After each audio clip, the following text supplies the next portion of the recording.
In August 2018, at exactly 2:13 a.m. in a quiet district of Certino, a red indicator light began blinking inside Apple's highly secure server room. It pulsed slowly at first, then faster, as if the machine itself was panicking. The system was signaling one thing: someone was inside who shouldn't be. Security software flagged an alert, but the engineers responsible for monitoring it were asleep. California was calm and unaware. Apple's digital fortress, one of the most protected ecosystems on the planet, was being breached.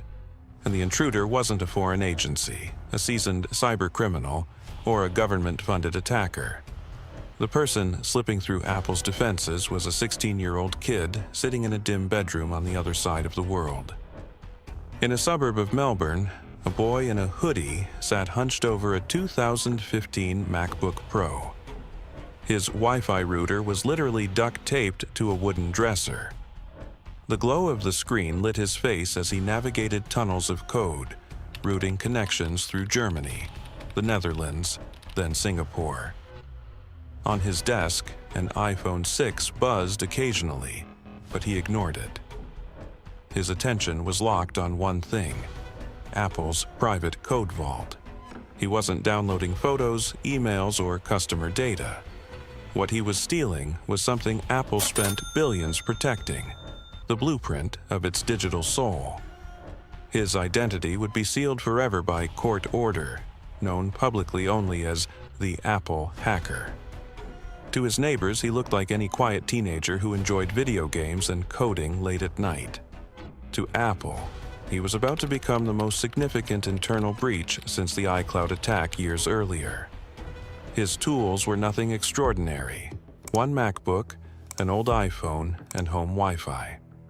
But his mind was different. Every night he wandered through obscure developer forums, hidden discussion boards, and abandoned repositories. Contractors would occasionally drop small clues without realizing it: a leaked API reference, a subdomain forgotten in documentation. Pieces of information that meant nothing alone, but everything when put together. Over months, he slowly built a mental map of Apple's internal landscape, connecting fragments the same way someone might build a puzzle without the picture on the box. One night in mid-2017, buried deep inside forgotten metadata online, he found something that should never have been exposed to the public. It was a doorway, Apple's remote authentication gateway, the very system engineers used to access internal servers. The address looked simple, almost harmless: o.apple.com/internal_login. He tried to enter, immediately denied. A 403 forbidden page appeared, but the server made one tiny, almost laughably small mistake. It revealed a redirect header: location/core/ssh-key-exchange. Most people would never notice it, and even fewer would understand what it meant. But to him, it was a treasure map. He began writing scripts, replicating directory paths, and stitching together leaked fragments like Lego bricks. Weeks turned into months. His obsession deepened. And then, by pure luck mixed with relentless persistence, he found the crack he needed. A third-party vendor working with Apple had accidentally left a development credential on GitHub. It was old, maybe forgotten, but not fully expired. He copied the credential, added it to his script, and ran it. Access granted. The screen blinked, then opened a list of servers, not a single machine, but an entire cluster. Apple Core 02.Certino. Inside were folders labeled just vaguely enough to be terrifying: device_security, iCloud_A, Youth Core OS. His eyes widened. Each folder was filled with code billions of dollars and thousands of engineers had built over decades. And now he was inside it. He began small, pretending to be cautious. A 1 gigabyte test download. Nothing happened, no alarms. So he continued. 5 gigabytes, 10, 20. He created a Python script to automate the extraction so he could run it in the background while he slept. The data quietly hopped across countries through anonymizing relays. Germany, Netherlands, Singapore, invisible. By the time he realized how deep he was, he had already taken nearly 90 gigabytes of Apple's most sensitive internal code. The more he found, the more he wanted. At first, he was simply curious, but then it became something else. Something closer to addiction. Every new folder was a locked chest filled with treasure. Every line of code felt like a secret he wasn't supposed to see. And for a while, Apple never noticed. But systems designed by humans always have limits. One night, Apple's intrusion detection system, Splunk Guard 52, flagged something odd. It saw engineer credentials logging in from a strange IP address, one not tied to any Apple VPN. At first, analysts thought it was a glitch or a test device someone forgot to configure. But when they checked the logs, the data volume made their hearts drop. 90 gigabytes of internal code had been accessed. This wasn't a mistake. It was a breach of the highest level. Apple triggered a code red property exfiltration. Dashboards exploded in red alerts. Phones rang. Teams were dragged out of sleep. The FBI was contacted immediately. And while all of this unfolded in the United States, on the other side of the world, the teenager was sitting in class, scrolling through his iPhone between lessons. He saw Apple servers going offline one by one, thinking it was routine maintenance. He had no idea the world's most powerful cyber agencies were tracing his digital footsteps. When digital forensics teams dug deeper, they hit a wall, anonymizing relays, layered proxies, buried paths. He had cleaned his tracks well, but everyone makes a mistake eventually. In his case, it was almost comedic. He had forgotten to disable iCloud Sync on the same MacBook he used to generate his SSH keys. The machine quietly backed up his key files automatically, straight into Apple's own cloud storage. Apple engineers traced the hardware UUID, which led directly to a purchase at the Chadstone Apple Store in Australia. December 2015. Paid using his mother's credit card. Apple didn't just know an attacker was inside, they knew exactly who he was. Law enforcement waited before moving. They needed to understand what he had taken. When investigators opened the seized files, the findings were devastating.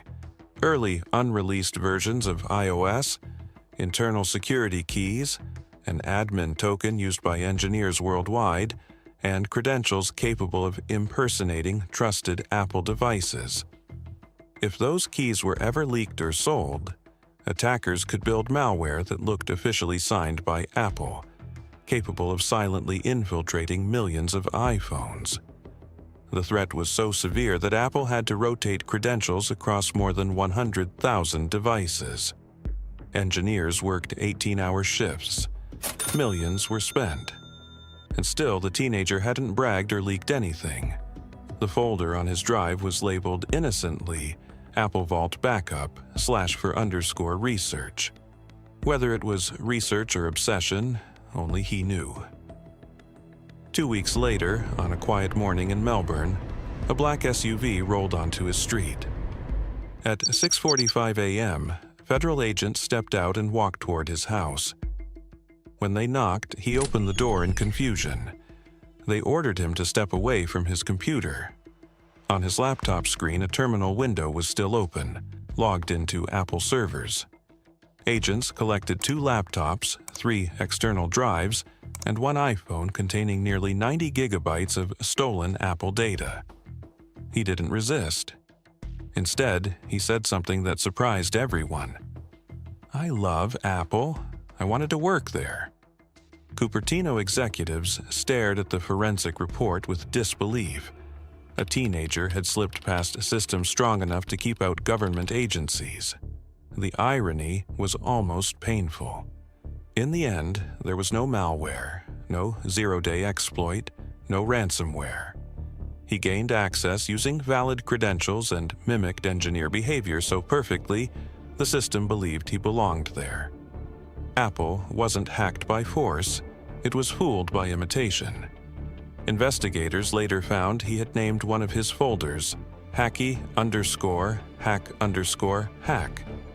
a sign that even prodigies have a sense of humor. He shared screenshots privately to friends on Discord. Moderators quickly removed them, but it was enough to send a chilling message across online security communities. If a teenager could break Apple, who else could? Apple went silent publicly. Internally, it was chaos. Credentials were rotated every 2 weeks, contractor access was reviewed line by line, and code repositories were moved behind air gaps. The company essentially rebuilt its entire authentication structure from the ground up. But the story took a darker turn during trial preparations. Logs showed that the same stolen credentials were used again, but not by him. He was under strict monitoring. Someone else, somewhere in South America, had cloned the keys and attempted entry. Whether it was a copycat or someone who had silently observed his breach, no one ever publicly revealed. Apple sealed the incident in quiet panic. When his court date arrived, reporters gathered outside, hungry to see the face of the boy who had outsmarted Apple's fortress. Inside the courtroom, the judge called him extraordinary. Prosecutors described him as a risk to global cybersecurity. The final sentence fell in the middle: juvenile penalties, probation, and heavy computer restrictions. He walked out free, but with a warning echoing over him. If this crime had occurred in the United States, he could have faced over 10 years in prison. Rumors later claimed he studied computer science. Some whispered that Apple quietly approached him. Whether he works in cybersecurity now, hunts bugs for money, or vanished into anonymity, no one knows. But one question lingers long after the case closed. If a teenager could walk into Apple's most protected vault without breaking a single line of code, then who might be inside yours?